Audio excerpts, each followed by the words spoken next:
Presidenta, buenos días. Yaret Arciniega, de Revista Fortuna. Presidenta, sobre el tema, la obtención de conocimiento permite reducir la desigualdad y ampliar las posibilidades de mejorar el ingreso. ¿En qué medida la plataforma Saberes se está enfocando en este tipo de conocimiento que necesitamos en medio del incremento histórico de inversión extranjera directa y el Plan México? Pero también se está pensando, también saber si se está pensando en las comunidades y pueblos originarios y afromexicanos, dándoles acceso al conocimiento pues en sus dialectos. Lenguas. Bueno, Saberes MX tiene, no es estas plataformas tecnológicas que solamente le dan a cualquiera que entre la posibilidad de aprender a programar, inteligencia artificial, todo lo nuevo que pues se está incorporando desde hace prácticamente un año, que antes no existía y que hoy pues es parte también ya de pues el nuevo mercado laboral, como se llama. Entonces, no solamente va a tener eso, sí lo va a tener, y con certificaciones relacionadas con educación superior. Con instituciones de educación superior. Normalmente las certificaciones que tienen que ver, uno estudia una carrera y te dan un título, pero hay otros esquemas de certificación. La certificación en México la da, por ejemplo, la Secretaría del Trabajo, en un esquema que existe desde hace mucho tiempo para certificarte en plomería, en todos los oficios históricos que todavía siguen siendo fundamentales en nuestro país y en el mundo entero, en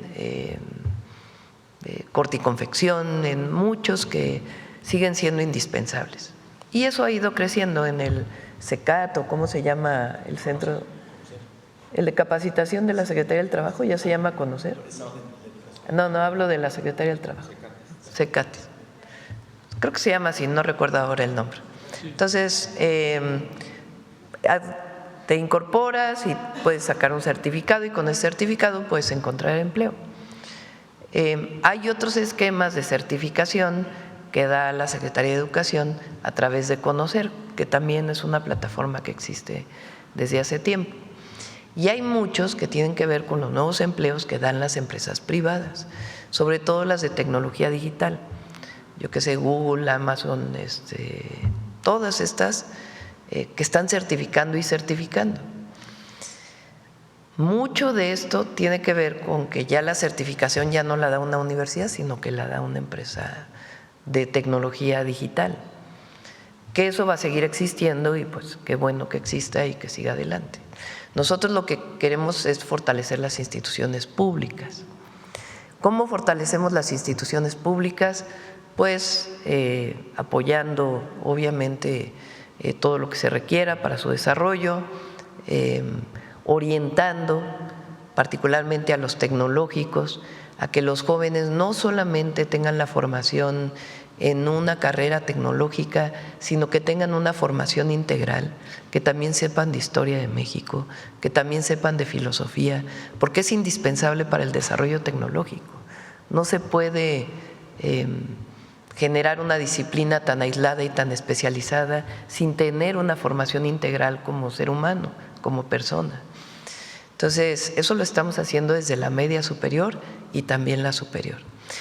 Pero ahora, y eso fue algo que han trabajado mucho Mario y Ricardo, es cómo hacemos para que las instituciones públicas y la SEP dé certificaciones en distintas áreas, desde por la paz y contra las adicciones hasta una certificación en programación o en inteligencia artificial, o una certificación que tenga que ver con el náhuatl o con el mixteco, o que tenga que ver con pues toda la gama de conocimientos. Por eso se llama saberes, cómo cultivar la milpa y al mismo tiempo cómo utilizar las mejores tecnologías para aumentar la productividad de tu parcela, en fin, toda la gama con un conocimiento integral. ¿Y quién certifica? La SEP o las instituciones de educación pública.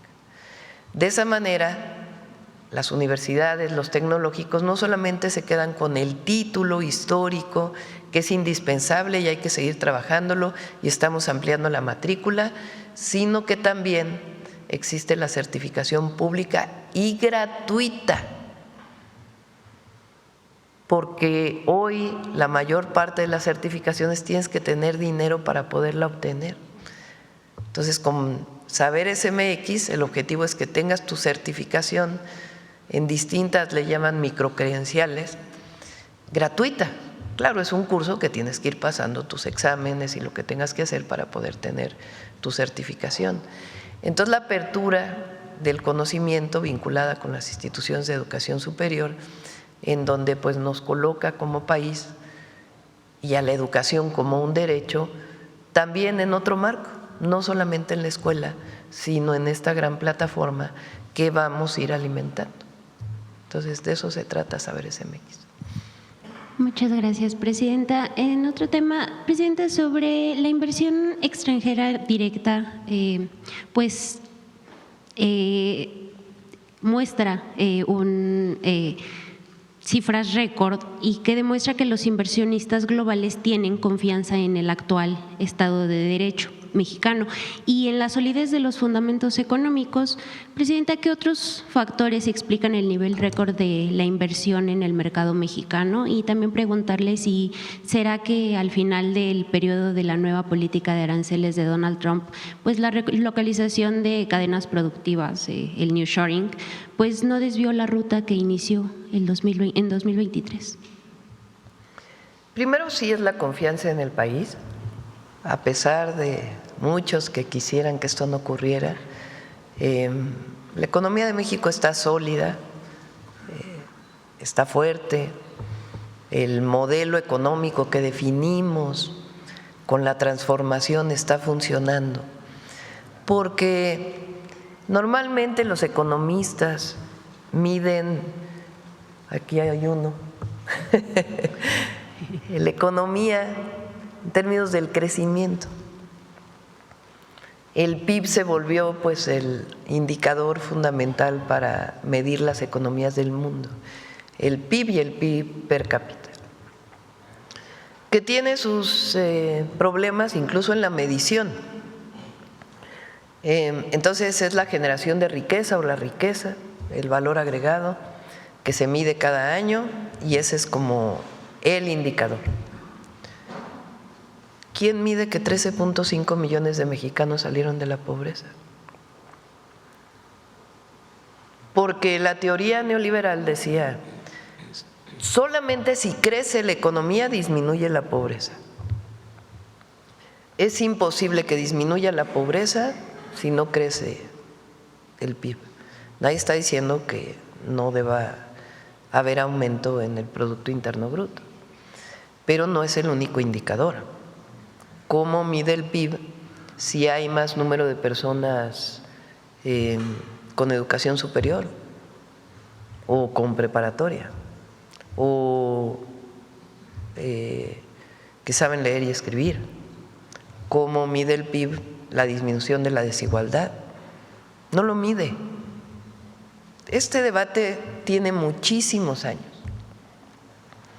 Entonces, la economía de México, pues sí, no tuvimos tanto crecimiento este año, por muchas razones. No tiene que ver, como dicen luego nuestros adversarios políticos, que es por la reforma al Poder Judicial, no.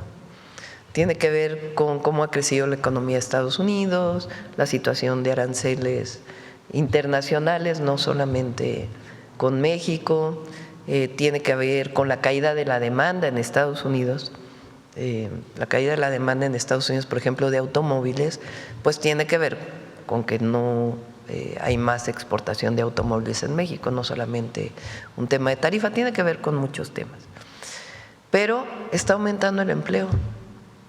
Octubre fue el año de mayor número de empleos histórico en el país y un crecimiento en el mes de octubre muy importante.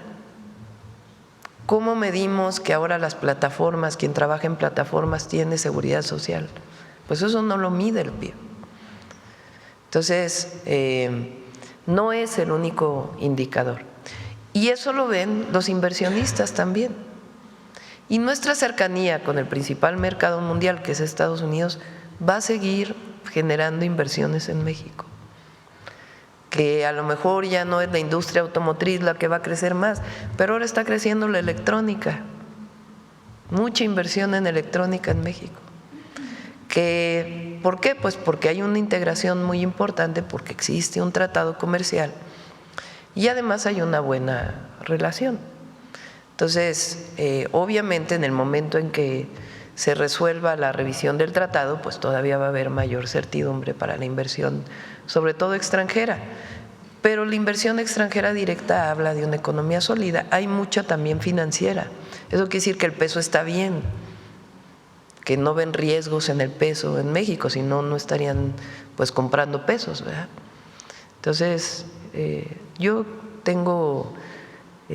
soy muy positiva de cómo va a cerrar el año y muy positiva de cómo nos va a ir en el 2026, muy, muy positiva. Lo veo, hablo con muchos empresarios nacionales, extranjeros, hasta con los fondos de inversión. Tenemos un programa muy importante de crecimiento de la inversión pública el próximo año a través de diferentes esquemas. Entonces, hay confianza y va a haber más. Muchas gracias, presidente. En un segundo tema, en Revista Fortuna se publicó una entrevista con el financiero que, pues, para prestarle a Ricardo Salinas Pliego $170 millones, tomó en garantía un paquete de acciones de Grupo Electra. No se reveló pues fue una operación que no se reveló, por cierto, a los inversionistas del mercado de valores. Vladimir Sklarov aseguró en la entrevista vía telefónica que Astor fue una empresa que se constituyó en Canadá a petición del propio Salinas Pliego y que no pues existe tal estafa o la estafa que el señor pues acusa. Además, reveló que algunas estrategias legales que permitieron a Salinas Pliego adelantarse a un juicio en el que pues el presidente de Electra tendría que constituir garantías y revelar su patrimonio.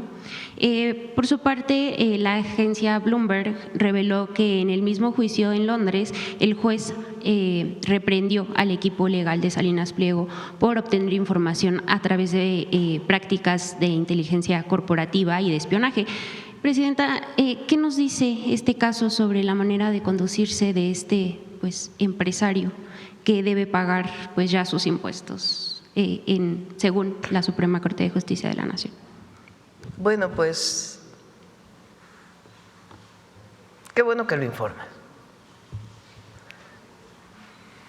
También, bueno, aquí informamos, porque nos lo preguntaron ustedes, de una reversión también que tuvo del Tribunal de Justicia de la Ciudad de México. También recientemente me informaron que él no había dado información a la Bolsa Mexicana de Valores, creo que es, ¿no?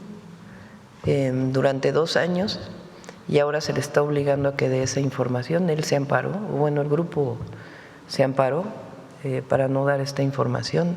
Entonces sí han sido varios temas que no solamente tienen que ver con la Corte o con el Poder Judicial en México, sino a nivel internacional.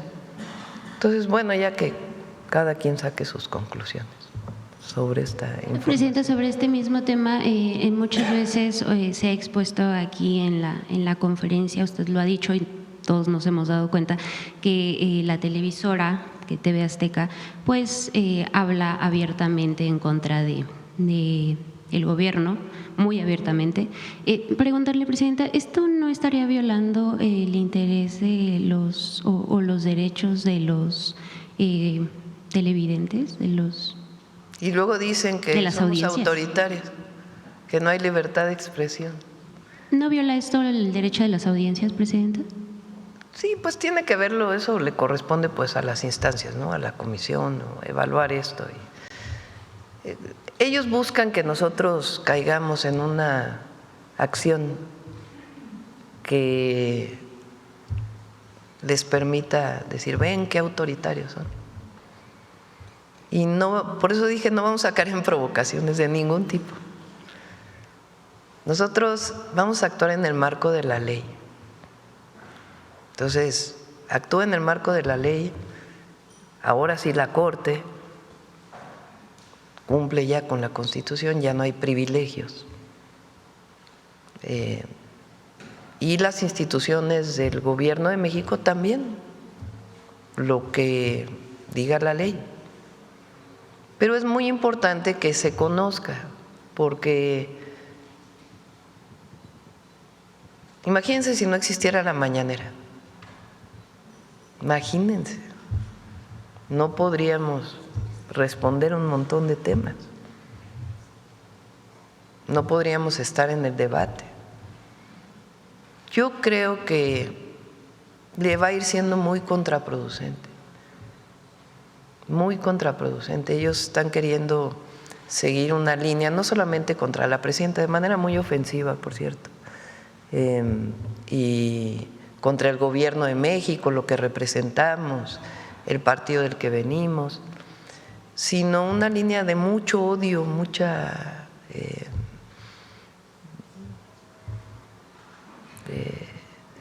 exacerbando el odio. Pero el pueblo de México no es eso, ni los jóvenes, porque ellos están tratando supuestamente de llegar a un sector juvenil y no llegan, no llegan.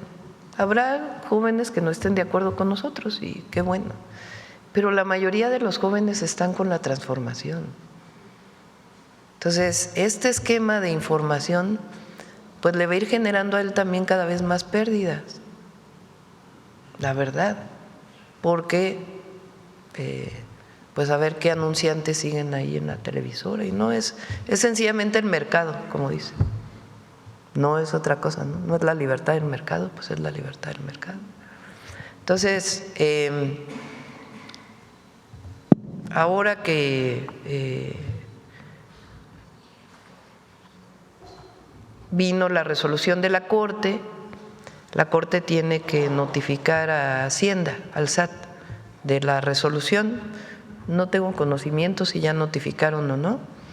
Y pues todo lo que viene después de esa notificación es importante que haya información a todo el pueblo de México, porque como ha sido un tema tan relevante, pues es importante que todas y todos sepan qué pasa, cuál fue la resolución de la Corte y qué pasa después. Entonces, pues ya lo estará informando la Secretaría de Hacienda o lo traeremos aquí a la información, pero es importante que se conozca.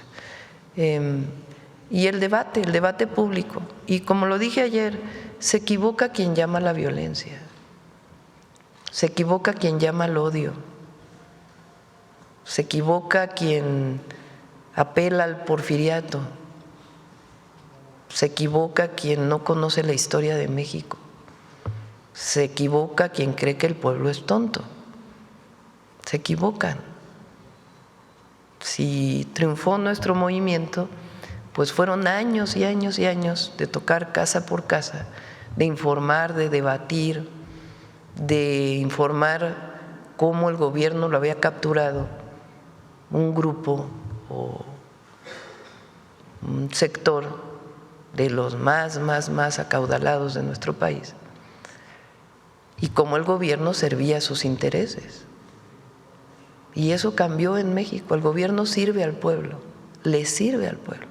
Somos servidores públicos y estamos al servicio del pueblo, por convicción y porque así debe ser, porque esa es la democracia. Gobernamos para todas y todos, pero por el bien de todos, primero los pobres. Y eso es lo que funciona en la economía, eso es lo que funciona en la política. Y ese es nuestro mandato. A mí no me eligió una élite, a mí no me eligió un grupo que me puso en el gobierno, a mí me eligió el pueblo. ¿Y a quién le respondo? Al pueblo.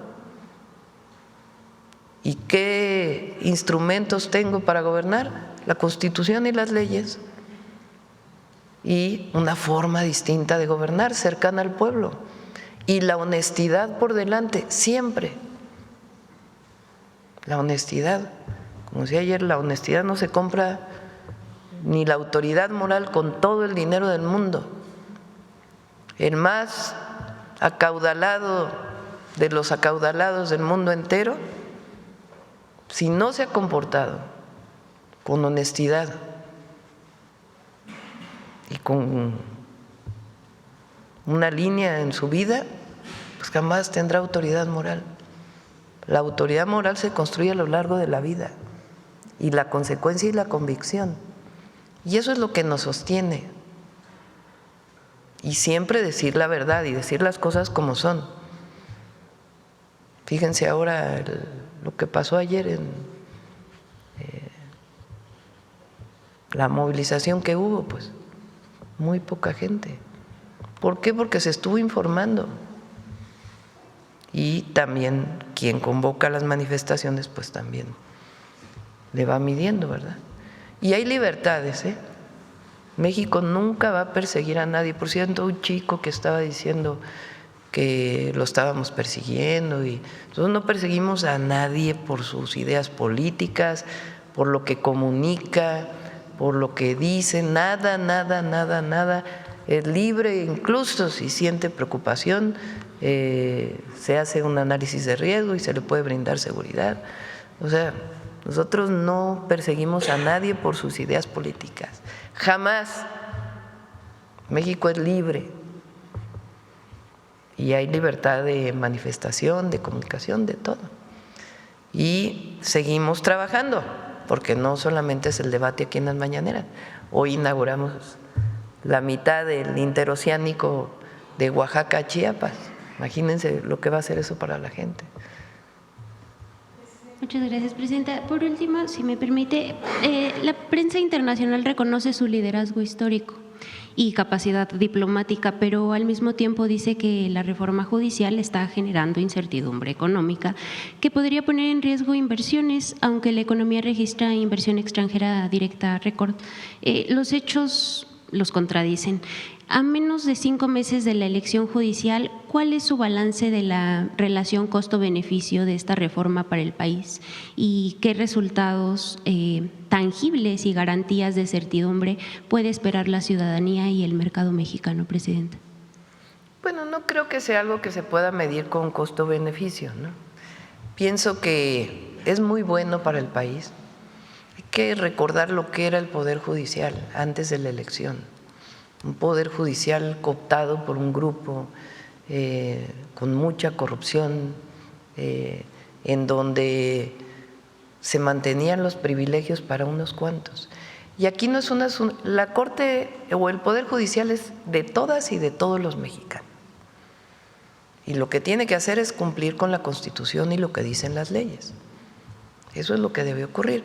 Por supuesto que la nueva Corte, los jueces, los magistrados tienen que ir demostrando su solidez, tienen una responsabilidad histórica muy grande y tienen que ir consolidando un nuevo poder judicial en el país. Pero no he escuchado yo a nadie que no tenga pues un asunto político de fondo o algún interés o algún privilegio que diga no voy a invertir en México porque la Corte fue electa por el pueblo o elegida por el pueblo. No he escuchado yo a nadie que diga eso. Claro, hay algunos que pierden privilegios y que dicen que la Corte ahora está capturada por el Poder Ejecutivo. Háganme favor. Y ponen a Zedillo como el vocero de eso, que fue el que cambió la Corte para su beneficio. Y él nombró a cada uno de los miembros de la Corte creo que fue en el 99, ¿no? No, antes, ¿no? ¿Cuándo llegó? ¿Cuándo llegó él? Sí. Inmediatamente que llegó. No, él entra en el 94, perdón. 94. En el 94, en diciembre del 94. 99 fue lo de la reforma a la electricidad que no lo pudo pasar. No, en 94 cambia la Corte, desaparece la Corte, cambia la Constitución, entra una nueva Corte, nombrada por él, supuestamente por los senadores, pero en realidad era un acuerdo entre el PRI y el PAN, ya desde entonces, para ver quiénes quedaban en la nueva Corte. Entonces ahora dicen que porque lo eligió el pueblo está capturada por el Ejecutivo, ¿no? Las y los ministros los eligió el pueblo de México y tienen ellos que ir demostrando día con día su solidez y su entrega a México, y con la ley y la Constitución en la mano. Pues Juárez es su guía. Entonces, no hay nadie. ¿Sí? La inversión extranjera en México va a seguir llegando. Y además, qué bueno que llegue. ¿Qué tiene que cumplir? Pues las leyes mexicanas. Eso es todo. Muchas gracias, presidenta. Buen día. Sobre el tema. Buenos días, presidenta y invitados. Soy Yesenia Peralta de Business Energy de Tabasco y Punto CDMX. Bueno, la pregunta obligada, presidenta Fátima Bosch se coronó como Miss Universe. Sí, tabasqueña. Tabasqueña, estamos Sí. muy orgullosos de ella. Solo una, ¿cuál es su comentario al respecto? Pues muchas felicidades a ella. Siempre tiene su cuestionamiento el concurso de Miss Universo, ¿no? Pero no vamos a entrar en ese debate. Solamente comentar. Pero a mí me gustó de ella, aparte de pues todo lo que tiene que ver con que ella levanta la voz en un momento en donde siente que hay una injusticia contra ella, y es un ejemplo en ese momento, porque es, digamos, lo que tiene que ver con el concurso y pues siempre. Bueno, ayer vi un video de Tabasco, ¿no? Nos unimos todos, bueno, el día de ayer estaban ahí aplaudiendo en el estado. Pero digo, más allá del propio concurso y demás, que se puede platicar de eso en otro momento, a mí me gustó de ella que levanta la voz cuando siente que hay una injusticia, y eso es un ejemplo. Valentía. Sí, para todas y todos los mexicanos, y para las mujeres. Yo digo en los mítines, ya quedó atrás aquella cosa que decían, calladita te ves más bonita. Las mujeres nos vemos más bonitas cuando hablamos y cuando participamos.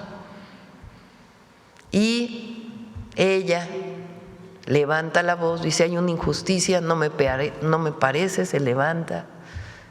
Se va, tienen que pedirle disculpas y acaba ganando el concurso, ¿no? Entonces es un ejemplo de que cuando hay una injusticia, y particularmente para las mujeres, hay que levantar la voz. Sí, solo terminando, retomando su discurso de ayer, el que piense que las mujeres son débiles Sí. está equivocado. Exactamente. Gracias, presidenta. Bueno, voy al tema.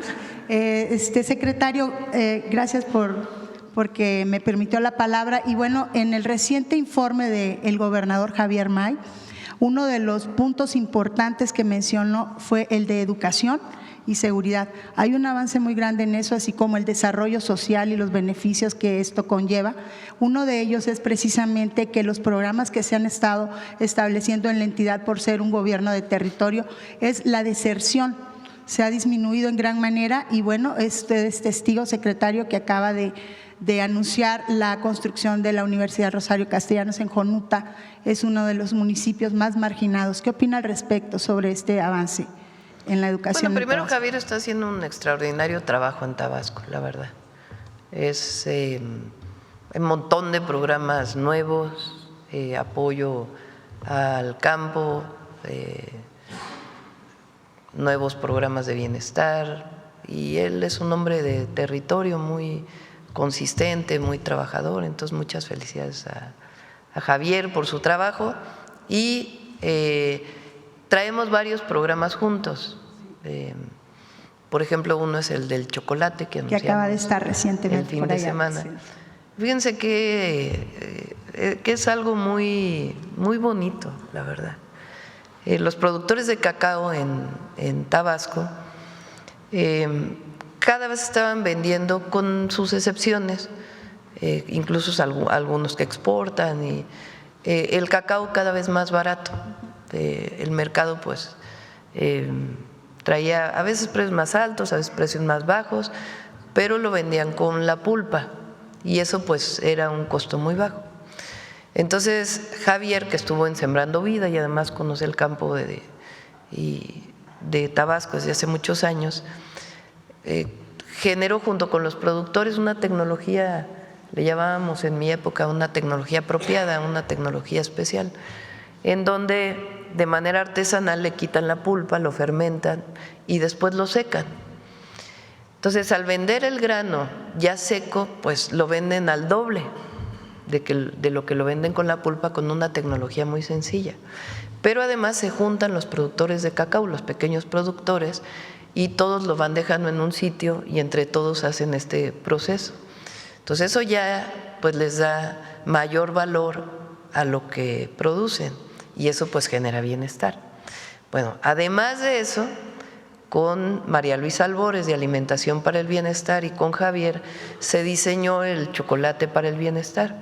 Entonces, de ahí que se está haciendo ahorita, se compra el cacao y se maquila el chocolate y se vende en las tiendas del bienestar, que es chocolate pues que tiene 50%, 75% de cacao, a diferencia del comercial que a veces tienen 2% y lo demás pues es otros ingredientes. Entonces ahora ya no se va a maquilar la producción de chocolate, sino que se va a construir una planta productora de chocolate. Y entonces lo que va a permitir es que le llegue a los productores mayor ingreso. Y no es mucho recurso, es sencillamente cambiar el esquema en donde no se da un apoyo, digamos, directamente por el precio del cacao que estaba en pulpa, sino se les ayuda todo el proceso de valor agregado, de tal manera que el ingreso a las familias que se dedican al cacao pues ya es mayor. Había una pérdida de que los jóvenes ya no querían producir cacao y ahora hay un montón de jóvenes que han entrado a la producción de cacao. Entonces es un proyecto muy bueno. En Tabasco también estamos, hay un proyecto para ganado y también ahora vamos a entrar a aumentar la producción de maíz con el programa que presentamos también de valor agregado para el maíz. Entonces, y se ayuda a los campesinos más pobres. Entonces, es realmente muy bueno sí, lo que se está haciendo. Beneficio. Y en educación, perdón, me fui con la producción. Ahí ¿por qué me platicas, Mario? En Jonuta. Sí, lo que vamos a hacer en la tarde en la preparatoria. Sí, efectivamente, Javier May es un gobernador muy comprometido con la política educativa, ha acompañado y apoyado las propuestas de la presidenta. Por ejemplo, acaba de inaugurar un colegio de bachilleres en esta idea de abrir más espacios.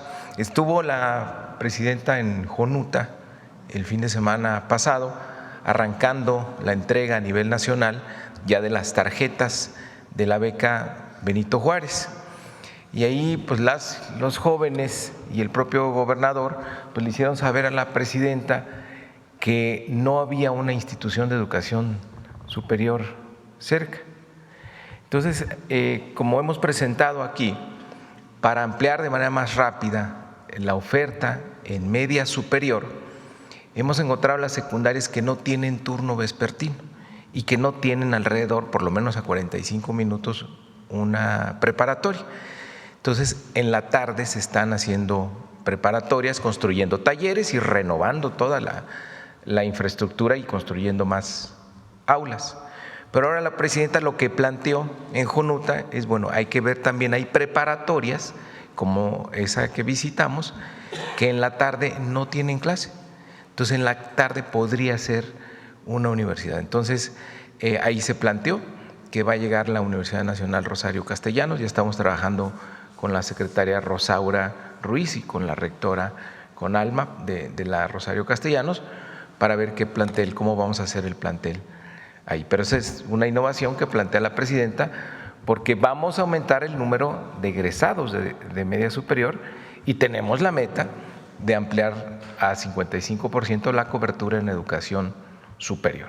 La deserción también se ha habido. La deserción es fundamental. La beca Rita Cetina es un acierto de la presidenta, que ya se tenía la cobertura de la Benito Juárez, en preparatoria, que es lo que hizo el presidente Andrés Manuel López Obrador.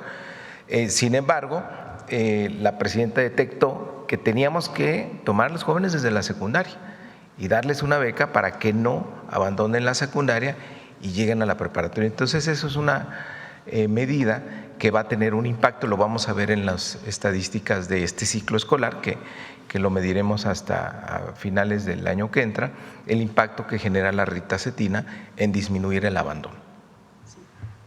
Presidenta, perdón, este martes pasado el gobernador de Nayarit dio a conocer en rueda de prensa en las instalaciones de la Fiscalía del Estado la recuperación de más de 9 millones de metros cuadrados de tierras en la zona de la Riviera de Nayarit, equivalente según sus cálculos a 50,000 millones de pesos y que estaban en manos de particulares de manera ilegal. Este es un acontecimiento sin precedente en este gobierno y se habla de 2 órdenes de aprehensión contra exgobernadores y de una red de empresarios que obtuvieron sin pagar predios enormes o con costos risibles respaldados por autoridades corruptas en ese estado. Esto lo menciono porque cabe señalar que esta situación se ha presentado en muchos estados en donde, respaldados de gobiernos en el mando, se han construido desarrollos turísticos o simplemente se han apropiado de tierras obtenidas de esta forma. ¿Qué opina al respecto y no cree que sea importante, Presidenta, replicar lo que el gobernador de Nayarit, el señor Miguel Ángel Navarro Quintero, consiguió lograr para rescatar este patrimonio y generar candados para evitar este tipo de corrupción de la tenencia de la tierra, sobre todo en estados del sureste, que se ha visto mucho eso con desarrollos turísticos ilegales? Sí, el gobernador Navarro, desde que llegó al gobierno, planteó que en contubernio con gobiernos anteriores había habido despojo de tierras que se habían ido comprando, supuestamente, cuando en realidad pues había una red con notarios y otros esquemas para irse apropiando de tierras. Estuvo trabajando con la Fiscalía General de la República por años. Y recientemente anunciaron de que pues se recuperan esas tierras para el estado de Nayarit. Y sí es importante pues esta investigación que se hizo y los resultados. Pues obviamente en todo esto pues tiene que haber pruebas contundentes, ¿no?, de que en efecto así fue. Pero lo importante de esto es pues estos esquemas que se fueron dando en el pasado de despojo de tierras, ejidatarios principalmente, o incluso tierras nacionales o tierras estatales, que las fueron vendiendo a ellos mismos. A precios risibles. A precios risibles, un terreno del gobierno, bueno, un terreno del pueblo de Nayarit, porque es del pueblo de Nayarit. Un gobernador lo vende a un precio de nada a una empresa pues que está vinculada con gente cercana a él, y ahí se desarrolla un desarrollo turístico. Entonces sí es muy importante Es un logro. Sí, es muy importante lo que se hizo. Las playas de Nayarit son excepcionales. Tiene, además de la belleza del Pacífico, en esa zona en particular, son playas más hacia el norte, que muchas de ellas tienen una riqueza natural muy grande. Hay, se me fue el nombre en este momento, manglares, mucho manglar. La Riviera. Ahí está bueno, como en todo el Pacífico, desovan tortugas, tiene mucha riqueza natural. Y a él le interesa mucho, nos los ha planteado y se está trabajando con Secretaría de Turismo y otras áreas, que pueda haber un plan para que no se afecte la riqueza natural y que pueda haber un plan para que si hay desarrollo turístico pues sea ecoturismo, que no sean los grandes desarrollos turísticos que pudieran llegar a afectar toda la belleza y riqueza natural de esas zonas. Están trabajando ahí con Sedatu, con Josefina, en este proceso y con Fonatur para poder hacer un plan maestro, porque él quiere dejar, él se ve en el 27, un plan maestro para la Riviera Nayarita.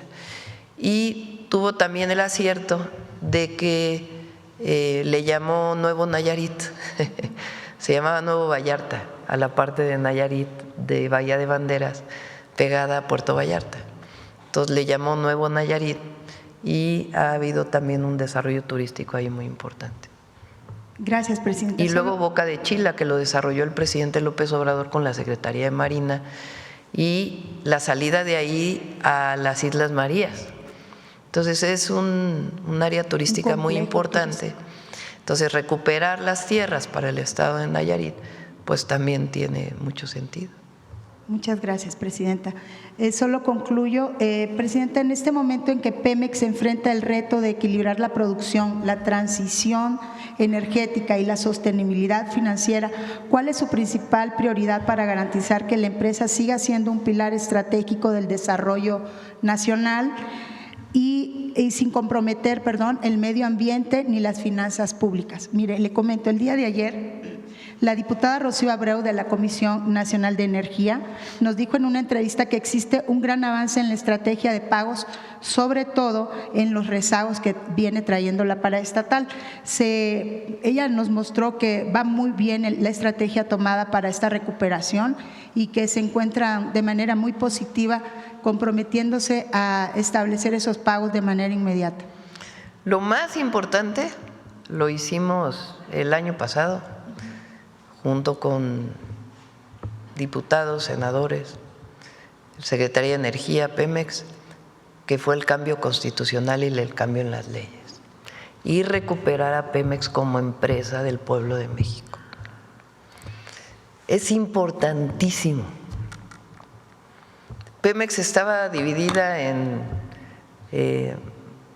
en 4, desde Salinas de Gortari, dividió a Pemex en 4 filiales, no se llaman filiales, subsidiarias, 4 subsidiarias.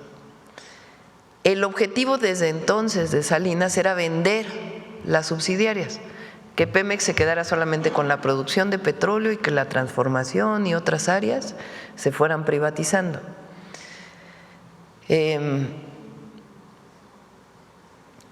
Todos los gobiernos que le siguieron, Zedillo, Fox, Calderón y Peña al final, en el 2013, pues hace todavía una reforma a la Constitución, donde le quita particularmente al 28 constitucional una partecita que decía que las empresas del Estado no deben ser consideradas monopolios,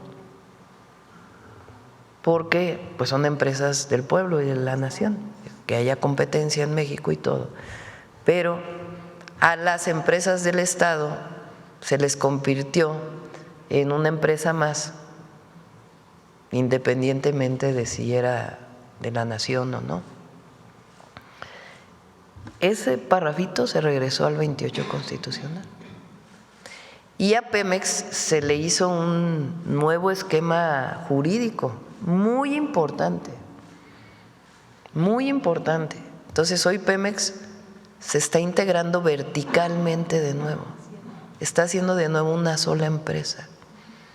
Antes había 5 consejos de administración, ahora solamente hay uno. Un consejo de administración que toma decisiones.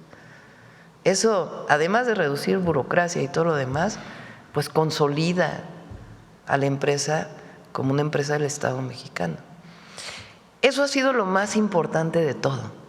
Ya todas las estrategias posteriores, pues ya son parte pues de la estrategia que se ha estado haciendo con Hacienda, el propio Pemex. Yo tengo una reunión con ellos una vez a la semana donde estamos revisando. Se permiten contratos con privados de tal manera que pueda haber, por las condiciones de la propia empresa, pues recursos privados que puedan participar, pero sin ceder la propiedad del petróleo, que es de la nación. Entonces cambió por completo el esquema del 2013 Eso es lo que está consolidando Pemex. Porque pueden decir, ay, es que se hizo un fideicomiso especial, un instrumento financiero que permite financiar las nuevas inversiones. Y sí, eso ha ayudado. Pero si no hubiera habido todo el cambio, no se hubiera podido.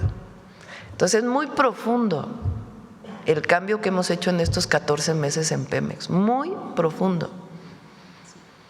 Bueno, mejoraron las calificadoras, ¿no? Todos los que decían que no, que había que privatizar y que era la única opción y que cambiamos el modelo y hasta las calificadoras ya dicen no, Pemex está en mejor calificación. Entonces, si no se hubiera hecho eso, no hubiéramos podido hacer todo lo que estamos haciendo ahora para Pemex y para la producción petrolera. Y repito, hemos fijado 1.8 millones de barriles diarios como el tope para la producción petrolera, porque queremos, por el cambio climático, por los compromisos internacionales que tiene México, que todo lo adicional pues tenga que ver principalmente con fuentes renovables de energía. Vamos a ver si vamos pronto, los invito a Dos Bocas, a la refinería Olmeca. Está funcionando súper bien, está produciendo 280,000 barriles diarios. Había un problema ahí en una planta de generación eléctrica, entró CFE a ayudarle a Pemex, cosa que antes no ocurría, no se juntaban las empresas. Entró CFE a ayudarle a Pemex y CFE nos ayudó a sacar adelante la generación. Y algunas otras cuestiones que se hicieron. Estaba produciendo sobre 150 y ya está llegando a los 300,000 barriles diarios. Por cierto, Tula también ya está produciendo, ha aumentado mucho la producción nacional de hidrocarburos. Entonces va bien Pemex y tiene que ver con esto y el equipo ahí que está trabajando. Sí, muy positivo. Presidenta, solamente para preguntarle, ¿tuvo alguna noticia sobre el túnel de Huachicol que se encontró en la Miguel Hidalgo? ¿Le han dado algún informe? No, vi, lo pasaron en la mañana en el gabinete, pero no, le pedimos a ver si Pemex o el Gabinete de Seguridad puede informar más. Sí, gracias. Bueno, vamos a ver el transísmico y luego vamos acá y acá. Sí. El otro día tuviste media hora, Rey. Buenos días, Presidenta. Buenos días. Casi 40 minutos. Récord mundial de mañaneras del pueblo. Adelante. Buenos días, Presidenta. Buenos días a los del PAN. Eduardo Esquivel Ancona, Domo de Cristal. Ahora que va a estar en el tren transísmico, le quisiera preguntar, el proyecto no nomás es el tren, sino son los 12 polos de desarrollo, 6 en Oaxaca, 4 en Veracruz y 2 en… A ver si está te digo yo transparencia, yo soy ya de otra época. La lámina que presentó el almirante que está a cargo del interoceánico aquella vez que vino a la mañanera, donde viene todas las rutas del interoceánico y los polos de bienestar. A ver si la tienes por ahí. Y 2 en Chiapas. ¿Cómo van estos polos de desarrollo? ¿Ya se inauguraron o se van a inaugurar? ¿Qué empresas están por invertir ahí en esos polos de desarrollo? Esa sería mi primera pregunta. Si quieren traemos, si no esta semana la otra, para informar. Ahora que vamos primero a Tuxtla a inaugurar un hospital del IMSS, Tuxtla Gutiérrez, y de ahí vamos a tomar el tren, el interoceánico, y en el transcurso del interoceánico nos van a estar informando todas las empresas de los polos de bienestar cómo van. Entonces, hoy me van a dar toda la información y lo traemos para acá, si quieren, la próxima semana. Este es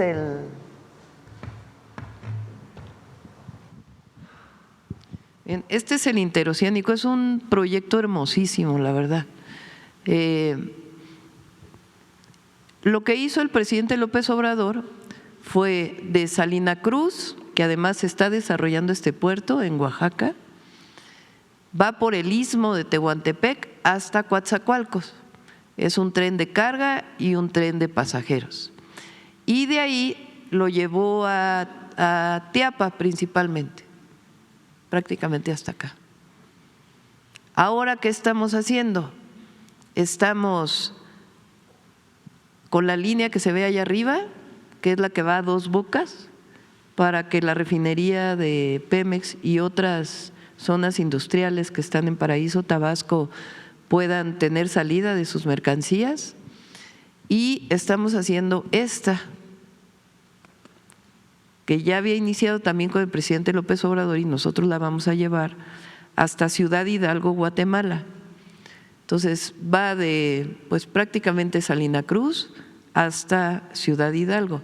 Hoy vamos a inaugurar como hasta la mitad del camino, esta parte. Ahora, estos puntos que ven aquí, pues son los polos de bienestar, son predios en donde está habiendo inversiones. Entonces, lo tiene la Secretaría de Marina, se hace un concurso para ver quién desarrolla el polo con parques industriales o algún otro esquema. Se hace el desarrollo y hay inversión. Y ya van muy adelantados, que es lo que justamente me van a exponer hoy. Algunos de ellos ya estaban.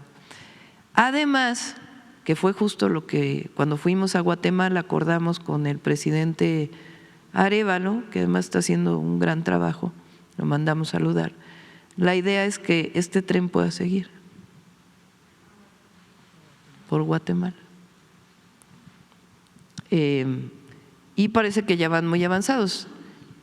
Estaba el tema del puente, o sea, quién iba a construir en el puente, y dijimos que nosotros podemos construir para llegar hasta Guatemala, y de ahí ellos ya pues tienen esquemas con privados en donde tomarían el tren para desarrollarlo. Y esto puede ir por todo Centroamérica. Entonces realmente es una enorme visión. Y en el momento en que esté desarrollado Salina Cruz, todavía que ya va bastante avanzado también, no sé si vieron, en esta misma presentación viene cómo llegan coches de Hyundai, creo que es. A ver, pásalo.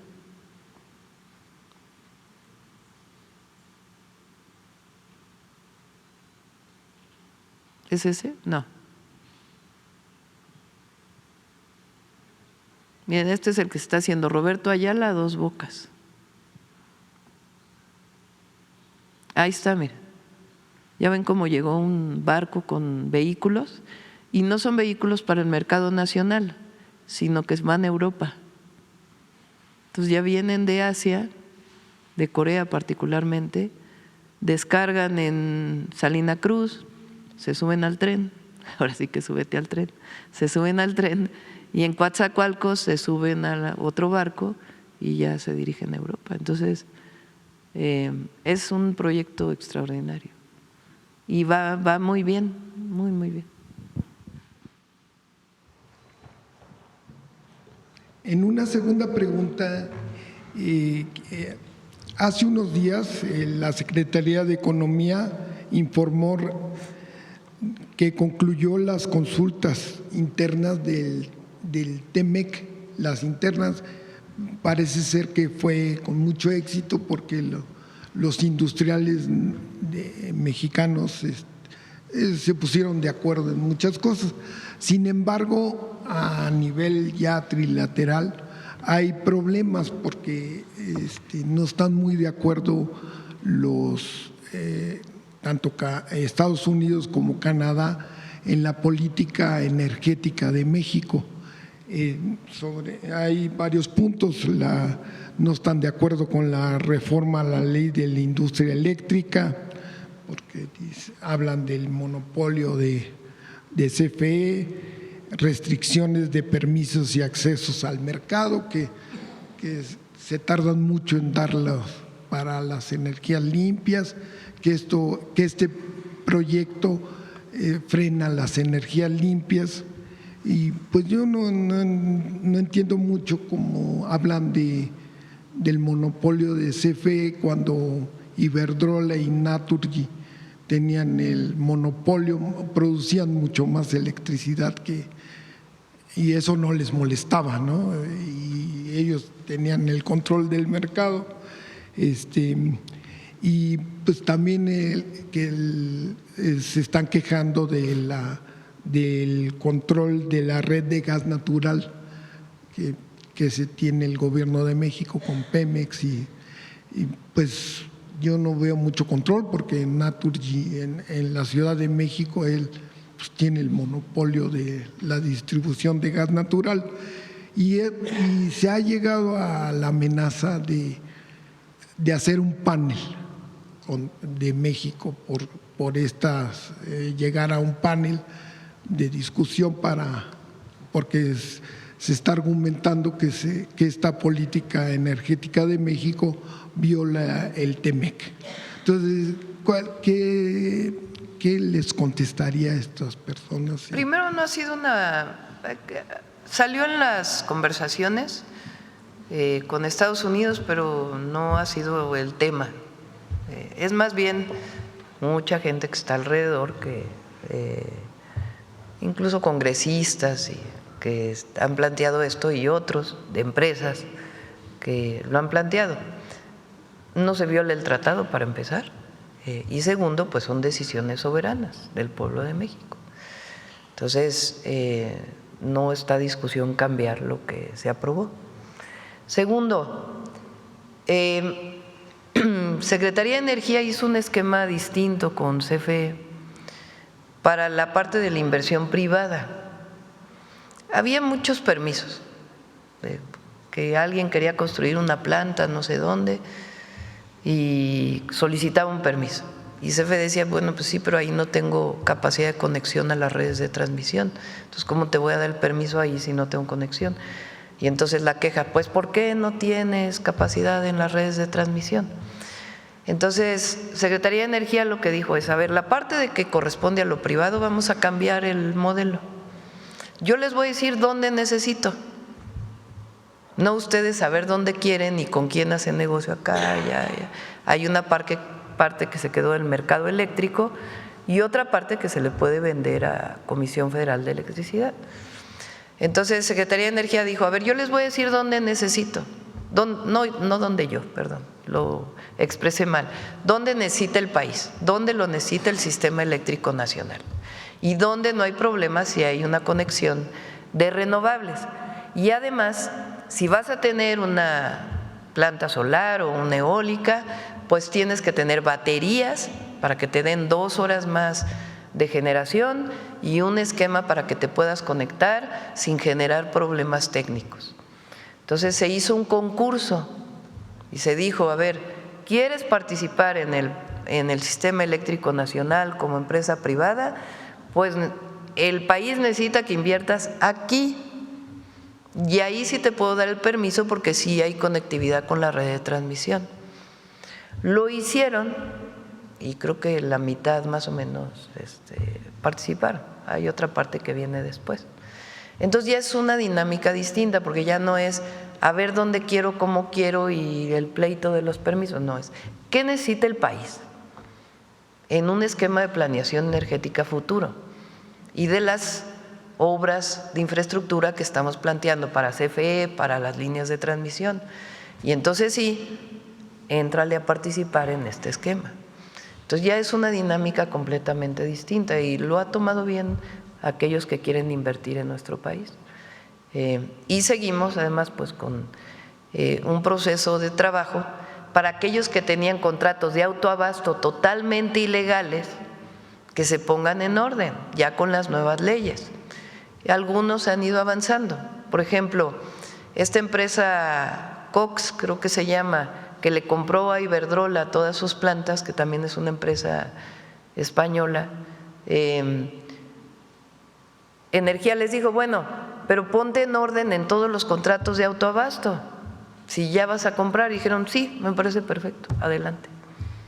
Entonces ya se están poniendo en orden en el nuevo marco legal. Y eso va a empezar a pasar. Entonces realmente no hay ningún argumento más que ideológico o político relacionado con los supuestos problemas del tratado con electricidad. No lo existe. Muchas gracias. Ya por último, México sí cumplirá el Acuerdo de París en… Sí, estamos acelerando, está haciendo Alicia Bárcenas un cálculo que tiene que ver con captura de carbono, con programas Sembrando Vida, con todo lo que se está haciendo en términos ambientales y el aumento de las fuentes renovables de energía. Pues en todo el esquema que ha venido presentando aquí también CFE y la Secretaría de Energía. Sí. A ver, acá andan. Gracias, presidenta. Buenos días. Buenos días a todas y a todos. Nancy Flores, de la revista Contralínea.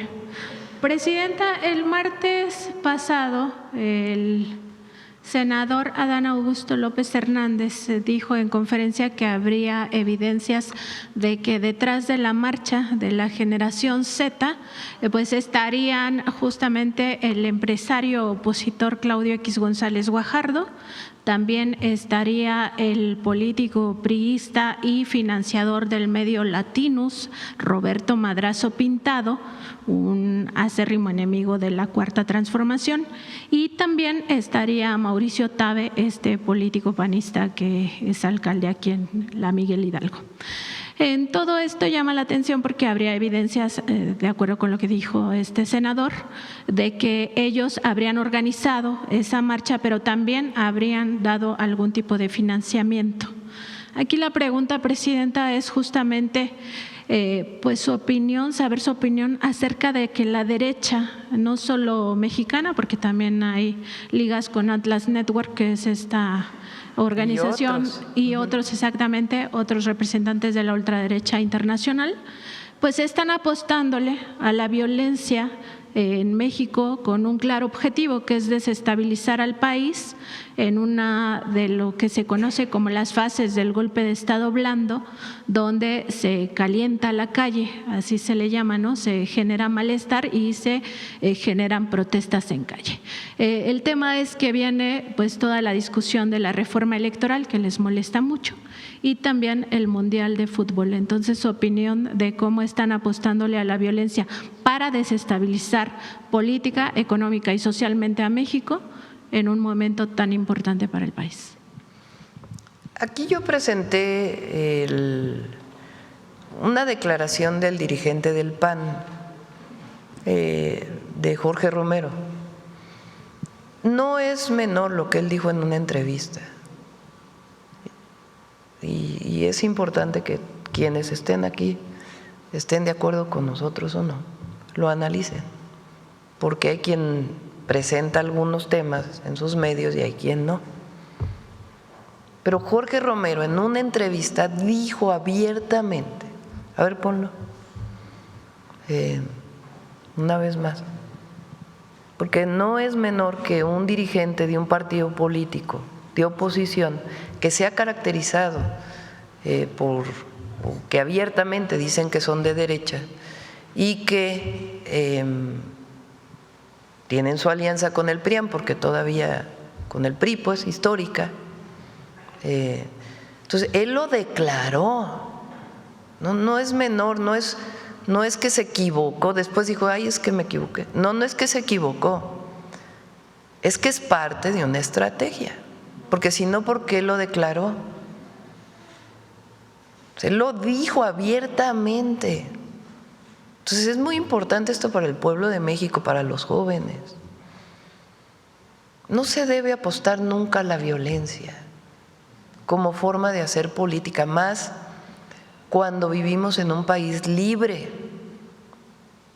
Aquellos países caracterizados por el fascismo, por la no libertad de expresión, porque a cualquier persona que esté en contra del gobierno se le persigue y se le encarcela, como era en el Porfiriato. Por eso yo dije, recordemos el Porfiriato para todos aquellos que apelan a la ultraderecha.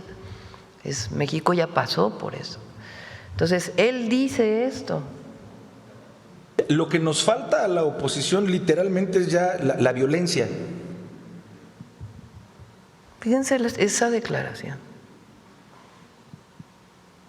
Ahora júntenlo con lo que dijo ayer, antier, me pareció muy interesante, el Congreso de la Ciudad de México, lo que dijeron algunos diputados del Congreso de la Ciudad, que muestran pruebas.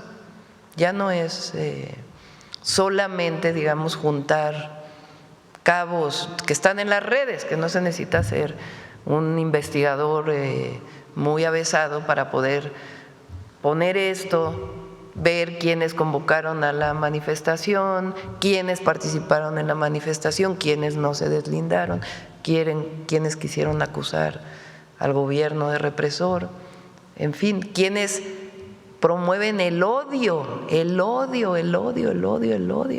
como forma de hacer política.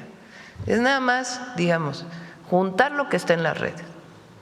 Bueno, está esta declaración y luego algunos diputados del Congreso de la Ciudad de México pues ya le pusieron nombres y mostraron algunas pruebas y van a hacer una comisión. Y me parece bien, la verdad, porque ocurrió en la Ciudad de México y con la policía de la Ciudad de México. Entonces, qué bueno pues que investiguen esta situación. Entonces, luego dicen que por qué decimos esto. Bueno, ¿qué opinan de esto? Todos los comentócratas, los que un día dicen una cosa y el día luego dicen otra cosa. Entonces, es muy importante que abramos esto, porque si no se queda escondido.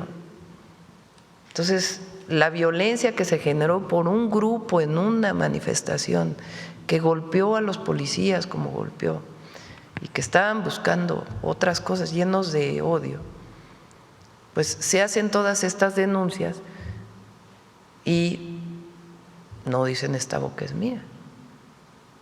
Entonces, ya los otros vínculos con Claudio X González, con otras personas, pues hay mucho que sale en las propias redes que se puede vincular. Entonces, no es un asunto más que de información pública y otras pues que con las propias investigaciones pudieran llegar a salir. Y no es importante porque y no es buscar algo en particular, sino quién convocó a la movilización, aquí se presentó. Entonces quieren mostrar como si fuera una generación de jóvenes que estaba en contra del gobierno. Pues no, ya se vio que no tiene nada que ver con eso. Entonces sí es importante y va a ir saliendo poco a poco, porque eso son cosas que no se pueden esconder. Presidenta, en otro tema también preguntarle si la Comisión Nacional Bancaria y de Valores ya le comentó qué decisión se tomó en torno al nombramiento que se hizo de Itzel Moreno Macías García como interventora gerente para la Casa Vector, Casa de Bolsa, luego de que el órgano interno de control de la CNBV pues determinó, más bien abrió una investigación para revisar si había un posible conflicto de interés. Ello porque esta persona, Itzel Moreno Macías García, pues fue quien supervisó entre 2014 y 2022 a estas instituciones, incluida Vector. Ella fue directora general de supervisión y también vicepresidenta de supervisión bursátil en ese mismo periodo en el que el FinCEN, este organismo de Estados Unidos, pues dice que podría haber operaciones de lavado de dinero. Entonces, preguntarle justamente si le informaron qué decisión se tomó, si se ratifica el cargo, ¿No si lo se informaron? suspende. A ver si pueden venir el secretario de Hacienda. Claro que la CNBV tiene sus propias, funciona como un consejo, pero el secretario de Hacienda, si no, bueno, en estos días, la próxima semana, para informar sobre la intervención de los dos bancos y de la Casa de Bolsa, para que sea público todo lo que ocurrió con esta intervención y en particular lo que nos están pidiendo de esta persona. ¿Y se podría informar también si se está investigando a los socios, a los accionistas o dueños de estas tres instituciones, Vector, Intercam y Cibanco? Hay nosotros, esto es importante, nosotros no encontramos ni de la UIF ni de Secretaría de Hacienda algún vínculo con la delincuencia organizada o con lavado de dinero. Sí tenían problemas en su operación administrativos y la CNBV, ¿sí se llama CNBV? Sí, les había hecho auditorías y había multas, pero más bien con su propia operación y las reglas que tienen que cumplir. Pero no hubo nada en las autoridades mexicanas, ni con la información que envió el Departamento del Tesoro de Estados Unidos, de que hubiera algún vínculo con la delincuencia organizada o con lavado de dinero. La información que envió Estados Unidos no fue suficiente para que las autoridades mexicanas pudieran poner una denuncia penal. ¿Por qué se intervienen los bancos y la casa de bolsa? Pues porque en el momento en que anuncia el Departamento del Tesoro, empiezan a sacar recursos de estos bancos y también la casa de bolsa. Entonces, de manera responsable, Hacienda y la CNBV intervienen para evitar que siga saliendo dinero y que pudiera tener una afectación al sistema financiero nacional. Esa fue la decisión que se tomó. Pero no hay, digamos, algo en donde se pudiera saber si los dueños, porque no hay pruebas, ninguna prueba que haya aportado el Departamento del Tesoro que muestre que hubiera algo que generara una denuncia penal.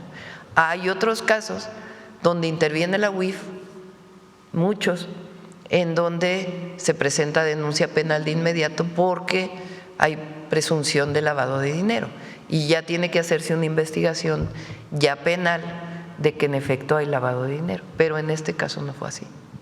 Gracias, Presidenta. En el caso de Petróleos Mexicanos, también preguntarle, porque tenemos información de que ya se habría alcanzado una producción de petrolíferos de un poco más de 1.300.000 barriles diarios. Saber si esta cifra se confirma y cómo contribuye en esta búsqueda de nuestra soberanía energética. Pemex trae 1.7 millones de barriles diarios. ¿Ya casi alcanzando la meta entonces? Sí. Los 100,000 adicionales los dan productores privados que tenían permisos desde las rondas aquellas que hicieron en el periodo de Peña. Entonces realmente hay una producción hoy de 1.8 millones de barriles diarios entre Pemex y la producción privada. Y Pemex está con esquemas diversos para que cuando se alcance la madurez de algún campo, de algún pozo, pueda haber producción adicional. Solo esta cifra del 1.3 millones de barriles diarios sería de refinados. Sí, de acuerdo. Es la producción de gasolina, los principales, ¿no?, que son gasolina, diésel y turbocinas, está sobre, creo que 800,000 barriles. Este dato que traes es el petróleo que entra, que son 1.1, si mal no me acuerdo, millones de barriles diarios. Hay un procesamiento y hay pues ciertas pérdidas de masa que ya se van a coque y otros productos. Pero de la principal producción está casi sobre 800,000. Gracias, Presidenta. Y también sobre Petróleos Mexicanos hay un tema pues interesante, porque en el sexenio de Enrique Peña Nieto se abandonaron unas plantas para producir diésel de bajo azufre. En ese momento esas plantas tuvieron una inversión de alrededor de 4,000 millones de dólares y se estima que el 50% sería todavía deuda, pero hay proyecto o un intento de proyecto para recuperar estas instalaciones. Preguntarle si eso no sería contraproducente, porque se abandonaron desde 2015, ya llevan una década en el abandono. En realidad lo que nos comentan es que estarían en ruinas, están instaladas en varias refinerías y el tema es que podría acabar siendo como lo de agronitrogenados o lo de Fertinal, que eran plantas chatarra cuando se vuelven a adquirir en el propio sexenio de Peña Nieto, y al final acaba costando muchísimo dinero recuperarlas. Era mucho mejor pues construir desde cero prácticamente esas plantas. Desde el gobierno del presidente López Obrador se invirtió en coquizadoras. Una refinería producía, hoy tenemos 8 refinerías, ¿no? 6 refinerías que son las históricas, una refinería más que es la Olmeca, Dos Bocas, Paraíso, Tabasco, y Deer Park, que ya es completamente de Pemex. Bueno, son 8 refinerías, una de ellas está en Texas. Las refinerías, las 6 refinerías históricas, digamos, producían gasolina, diésel y combustóleo. Combustóleo es un hidrocarburo que se utilizaba mucho para producir electricidad. Ese hidrocarburo tiene mucho azufre y es muy contaminante. Entonces, desde mucho tiempo atrás se buscó que hubiera coquizadoras. ¿Para qué? Para que las refinerías produzcan más gasolina, más diésel, menos combustóleo y quede un poquito que se llama coque, que ya es un producto pues casi sólido de los hidrocarburos, que se utiliza para las cementeras y tiene otros usos. Entonces, el presidente López Obrador invirtió en 2 coquizadoras que se habían empezado hace mucho y que una de ellas está ya prácticamente lista, por lo menos la primera etapa. Una coquizadora en Tula y otra coquizadora en Salina Cruz. Ambas están pues ya prácticamente, sobre todo la de Tula ya está funcionando y está produciendo mucho más gasolina Tula, y Salina Cruz pues va avanzando. Entonces son 2 proyectos que ya venían de antes. Lo que tiene que ver con Madero y otras refinerías que estaban prácticamente tiradas cuando llegó el presidente López Obrador, hoy están operando y también se están haciendo algunas cuestiones de mantenimiento mayor para que sigan produciendo.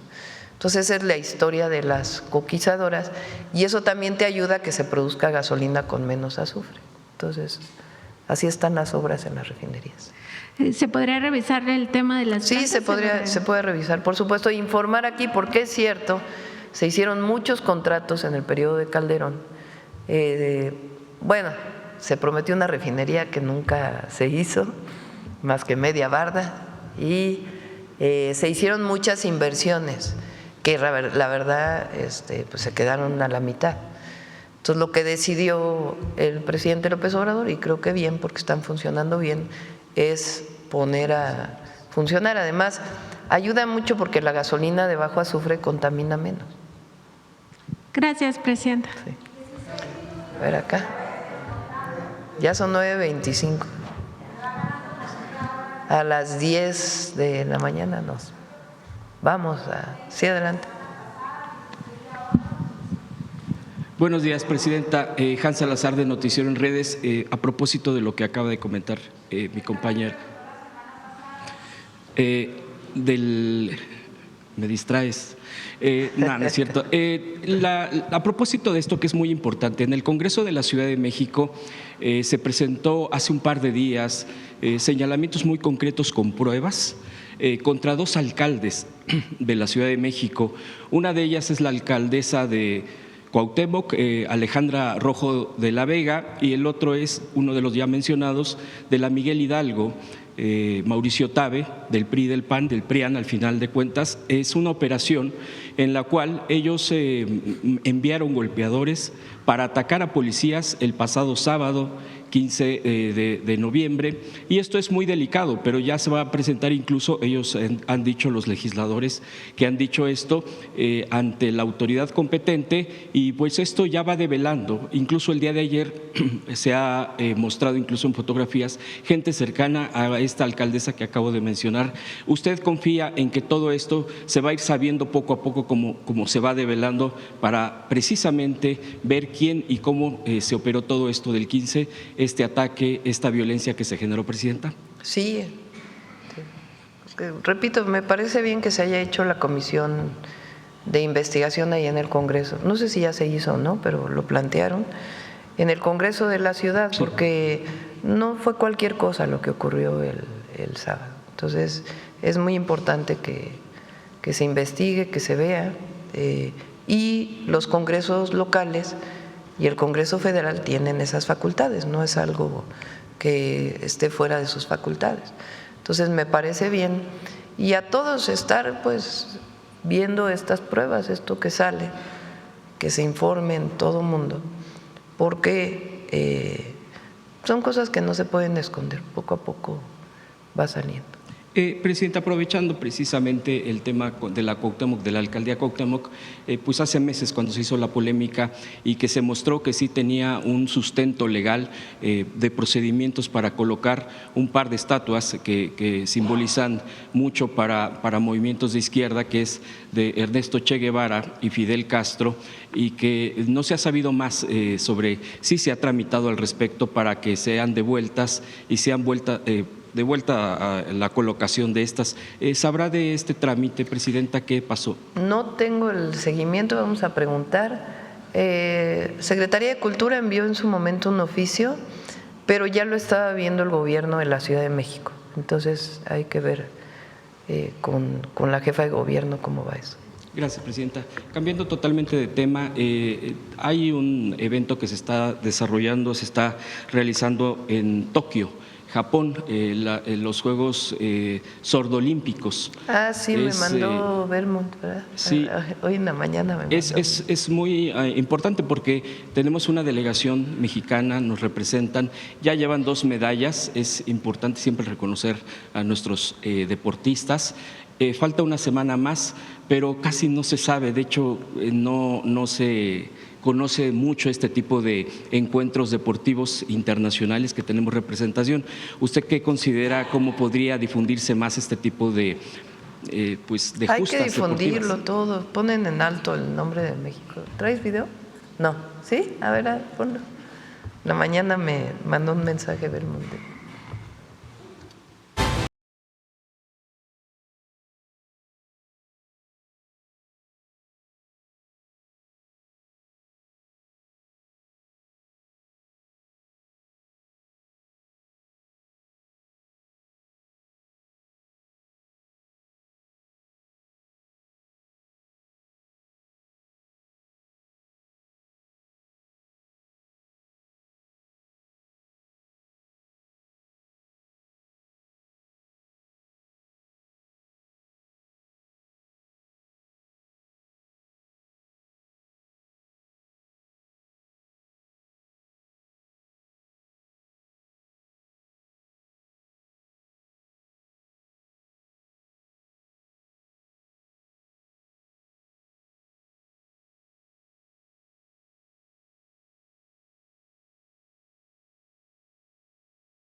Gracias.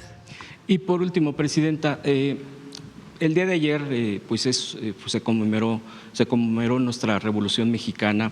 Lo que dijo el general Trevilla me llamó mucho la atención de cómo lo dijo y en qué dimensión, que no quisiera pasar desapercibido, y ligarlo a lo que la compañera también ha comentado sobre el triunfo, aunque yo tampoco soy muy metido en esto, pero quisiera darle otro enfoque de Fátima Bosch, que es, ganó un certamen. internacional. El día de ayer el general habló sobre que con usted llegar una mujer presidenta como usted se salda un pendiente histórico, es decir, una mujer presidenta. Pero también lo ligo con lo que dijo hace no mucho también esta participante mexicana que ganó, Fátima Bosch, donde dice que con usted, la llegada de usted, es un hito en la historia de nuestro país, la llegada de usted, cómo llegó, con la fuerza, con el respaldo, con la continuidad que tiene, y además dice que esto que marca el que usted esté al frente, y que lo hemos visto a lo largo de sus recorridos en los videos en las redes, dijo Fátima Bosch, las niñas ahora ya pueden soñar a ser presidentas de una nación, las niñas mexicanas. Quisiera yo ligar estas dos declaraciones de personajes tan pues diferentes en sus ámbitos, el militar, el comandante, bueno, el general, perdón, secretario de la Defensa Nacional, y la pues triunfadora mexicana Fátima Bosch en este certamen de Miss Universo. Yo dije que al llegar era un símbolo que iba a permear. Obviamente las políticas que tenemos que hacer para apoyar a las mujeres, eliminar la violencia contra las mujeres y garantizar la igualdad, pues son muchas, porque no solo es llegar, es hacer, pero es un símbolo. Y se ve en instituciones que pudieran parecer muy cerradas, como el Ejército Mexicano, en donde hoy pues hay un reconocimiento a las mujeres del Ejército.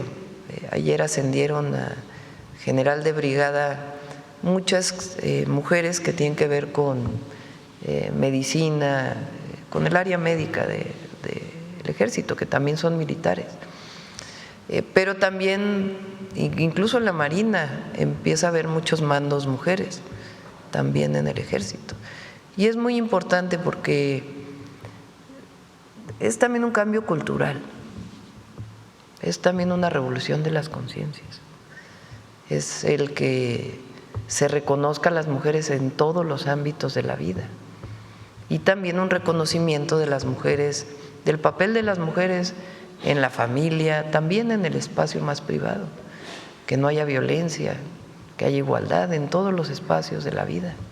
Entonces, sí es significativo. Además, yo agradezco mucho, la verdad, al general secretario, al almirante secretario. Son hombres muy formados, personas muy formadas, muy completas, muy patriotas y con mucha capacidad. Y además, pues ahora están reconociendo el papel de la mujer dentro de sus instituciones. Y eso es muy alentador. ¿Algún mensaje para Fátima Bosch? Muchas felicidades. Un aplauso.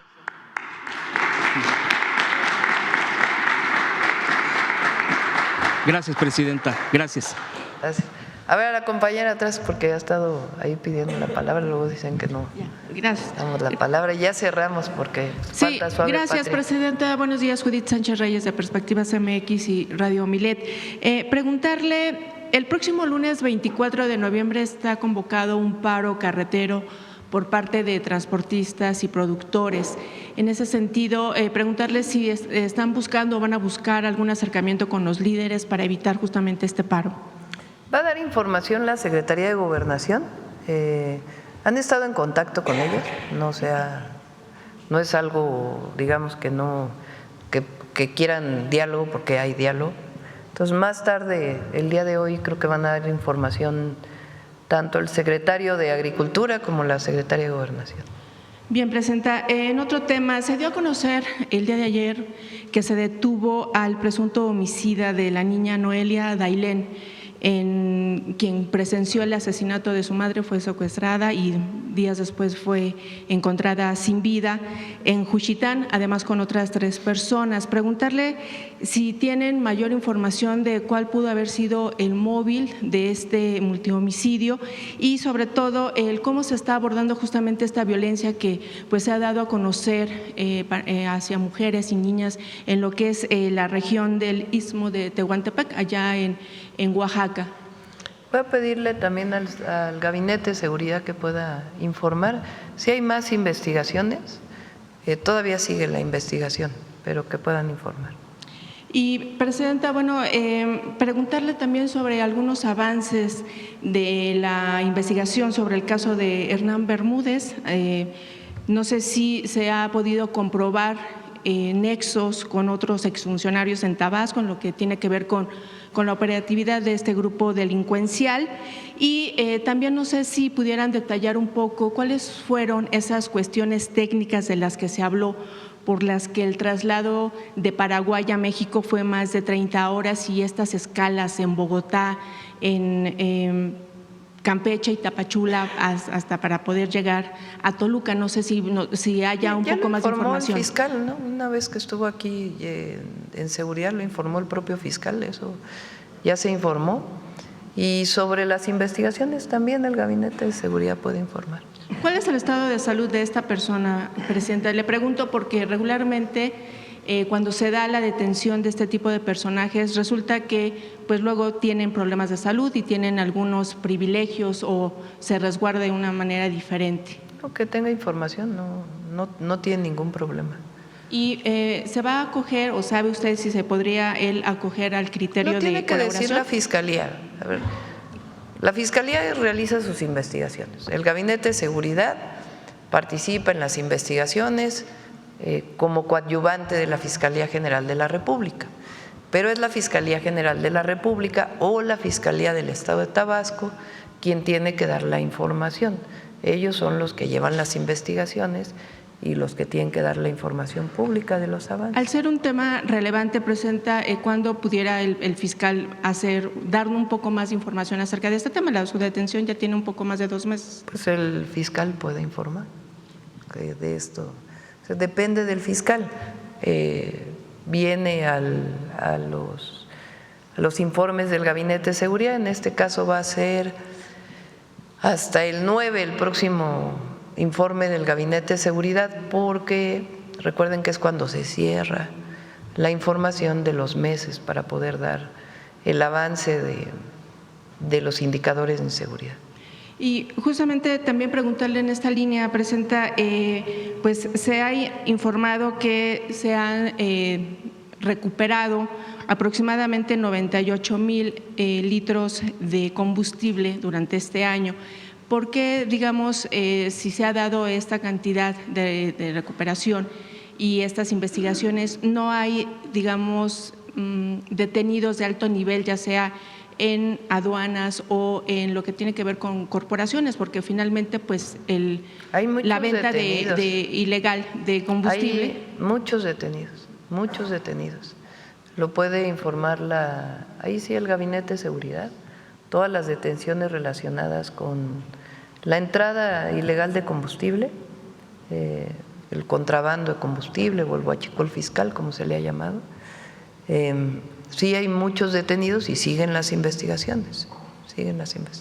Y bueno, sabemos que las investigaciones tienen un curso y justamente por eso se debe de cuidar el proceso.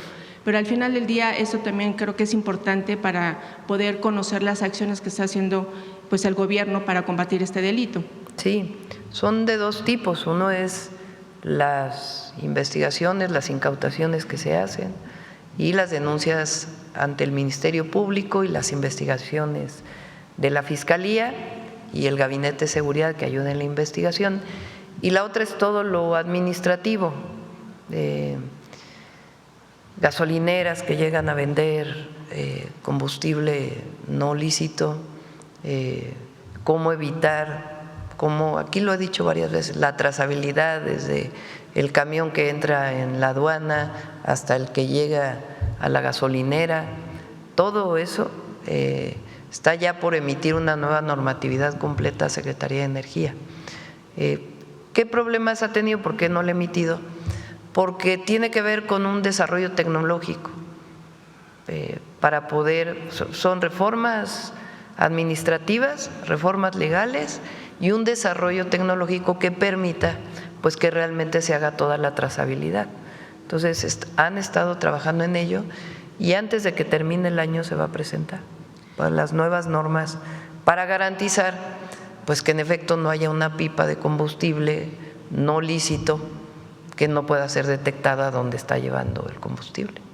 Sí, Presidenta, y bueno, justamente siguiendo con este tema de los combustibles, en Perspectivas MX publicamos hace unos días la denuncia que hace un grupo de vecinos de la colonia San Francisco Culhuacán del barrio de La Magdalena en la alcaldía Coyoacán, que justamente refiere la venta ilegal de gasolina en un domicilio, que obviamente esto lo ponen sobre la mesa por el riesgo que puedan al que están sometidos, ya tanto ellos, la salud y obviamente también el asunto con su patrimonio.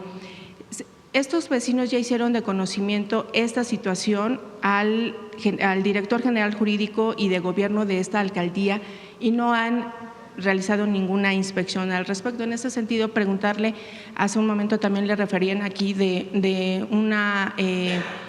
un domicilio en donde también se encontraban este asunto del huachicol en otra alcaldía. En la Ciudad de México, ¿cómo se está manejando esto entre los 3 niveles de gobierno justamente para evitar pues el riesgo que implica que estos domicilios, estos sitios estén alrededor de viviendas? Hay delitos del Foro Común y delitos federales. La venta de combustible ilegal es un delito federal, pero Protección Civil, otros no, más bien otros delitos. Okay. Entonces, algunos tendrá que ver la Policía de la Ciudad y la Fiscalía General de Justicia de la Ciudad de México, y qué bueno que nos dices esto para que podamos pedirle al Gabinete de Seguridad que intervenga con la Fiscalía General de la República. Y finalmente, Presidenta, también de acuerdo a una investigación periodística de Artículo 7, se reveló que en el Congreso de Tamaulipas existe una nómina secreta en la que figuró de primera instancia la esposa del diputado morenista Humberto Prieto, quien aparece como beneficiaria de 10 pagos de 20,000 pesos cada uno, todos realizados durante el 2023, sin que su nombre figurara en la lista pública del personal, es decir, de asesores o personas de confianza o de base. De acuerdo a esta investigación periodística, se da a conocer también que estos pagos los cobró teniendo residencia en Texas y además, bueno, ahí se da una lista de otros personajes. Preguntarle cómo se está combatiendo, cómo está combatiendo usted desde su gobierno este tipo de actos de nepotismo, pues de alguna manera también de uso de recursos públicos para beneficios personales, ¿no? de ciertos personajes que están dentro del gobierno o de la estructura gubernamental hacia familiares o amigos. Bueno, hay que investigarlo. Una parte de eso, pues repito, tiene que ver con investigaciones estatales, pero ya que lo denuncias aquí en la mañanera, pues que se revise, se investigue y si hay un delito, pues que se sancione.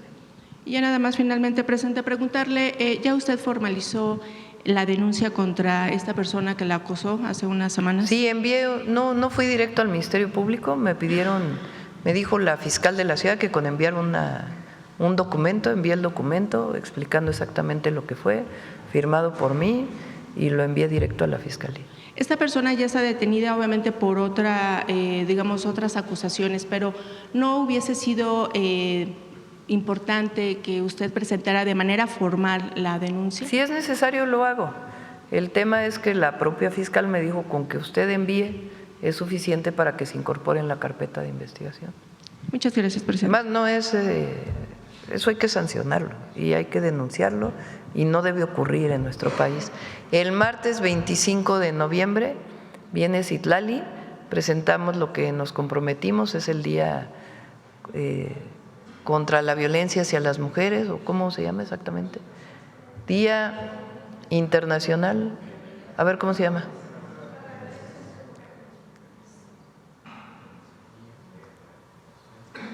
Día de Erradicación, a ver, 25 de noviembre, Día Internacional de la Erradicación de la Violencia contra las Mujeres. Viene Citlali,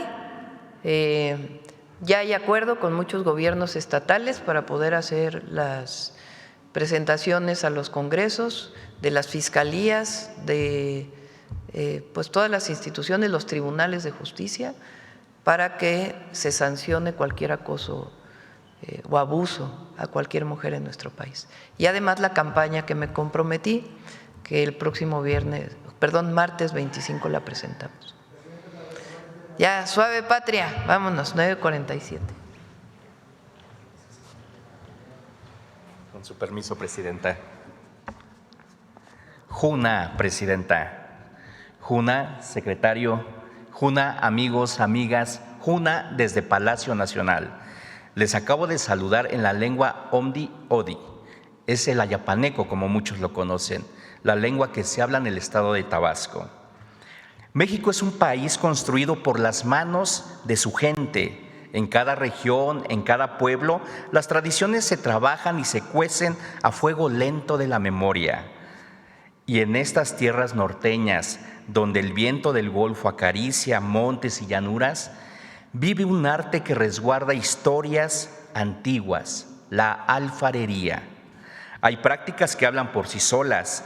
Basta un pedazo de barro entre los dedos para narrar las vivencias de nuestras abuelas y nuestras comunidades.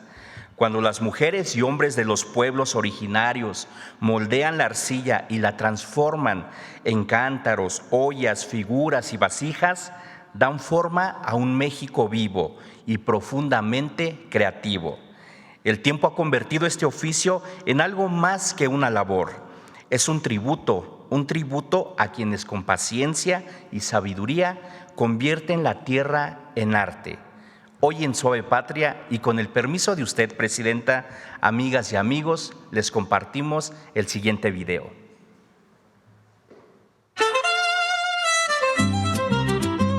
La alfarería del estado de Tamaulipas es una expresión de identidad regional y una conexión con el pasado prehispánico.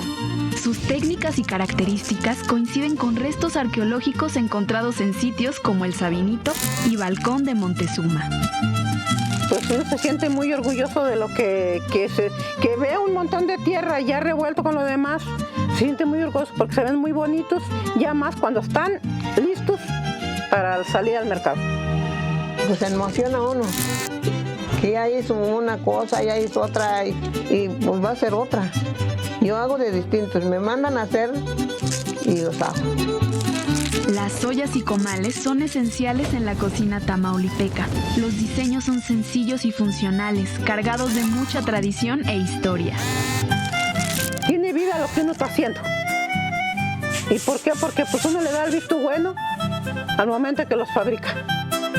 Cuando uno va uniendo las manos en eso, se siente fresco y siente uno que va a solucionar muchas cosas con estar haciendo esto.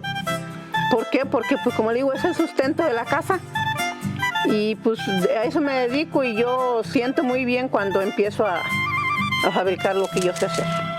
Pues sí, me siento feliz, porque pues, ¿cómo cree que no me voy a sentir feliz? Me vienen y me visitan y pues cada rato me vienen a visitar unos y otros.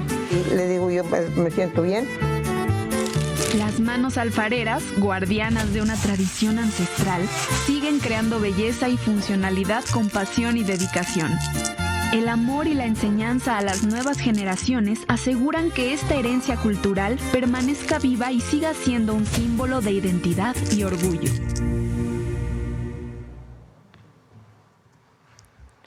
Es un orgullo ver que el barro cobra vida entre recuerdos y generaciones. Por eso, la alfarería mantiene encendido el espíritu de los tamaulipecos en cada fogón y en cada horno. Y desde Palacio Nacional ofrecemos nuestro más sincero agradecimiento a todas las artesanas y artesanos que dialogan con la tierra, que moldean la memoria de su gente y transmiten con mucho orgullo a las siguientes generaciones. Porque el arte siempre guarda lo mejor de nosotros, desde una vasija que conserva el agua de nuestra familia hasta una pieza que conserva siglos de historia y de tradición. Dios Yoja, muchas gracias.